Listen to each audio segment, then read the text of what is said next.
ভারত আর বাংলাদেশের সীমান্তে কাঁটাতারের বেড়ার বেশ কয়েকটি জায়গায় দেখা যাচ্ছে কাচের বোতল ঝুলিয়ে রাখা হয়েছে। ভারতের সীমান্তরক্ষী বাহিনী বিএসএফ এর সদস্যরাই এসব কাচের বোতল ঝুলিয়ে দিয়ে গেছেন, কিন্তু কেন?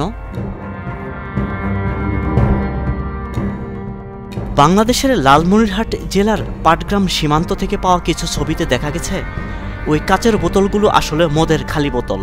স্থানীয়রা বলছেন ওই খালি বোতলে কি না কি যে রেখে দিয়েছে বিএসএফ। এভাবে বোতল ঝুলানোর পর আতঙ্ক বোধ করছেন সীমান্তের বাংলাদেশিরা। 15 জানুয়ারির ঘটনা। ওই দিন ভারতের কোচবিহার জেলা থেকে বিএসএফ এর কয়েকজন সদস্য এসে কাঁটাতারের বেড়ার সঙ্গে খালি কাচের বোতলগুলো ঝুলিয়ে দিয়ে যান।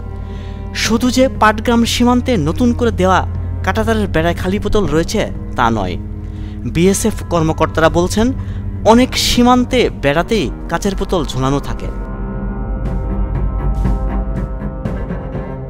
পশ্চিমবঙ্গের পেট্রাপোল সীমান্ত চেকপোস্টের কাছেই এক সারির বেড়ায় খালি কাচের বোতল ঝুলতে দেখা গেছে। সঙ্গে রয়েছে নজরদারির ব্যবস্থা।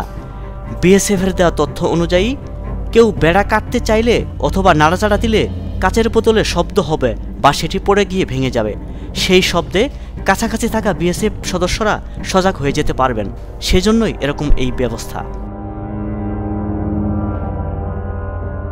বাংলাদেশের সীমান্তরক্ষী বাহিনী বিজিবি বলছে সীমান্তে এটি নতুন কোনো বিষয় নয়। বেড়াটির সুরক্ষার জন্যই তারা বোতল ঝুলিয়ে দিয়েছে। রাতের আধারে কেউ যাতে বেড়া তুলে নিয়ে যেতে না পারে সেজন্য এমনটি হয়ে থাকতে পারে।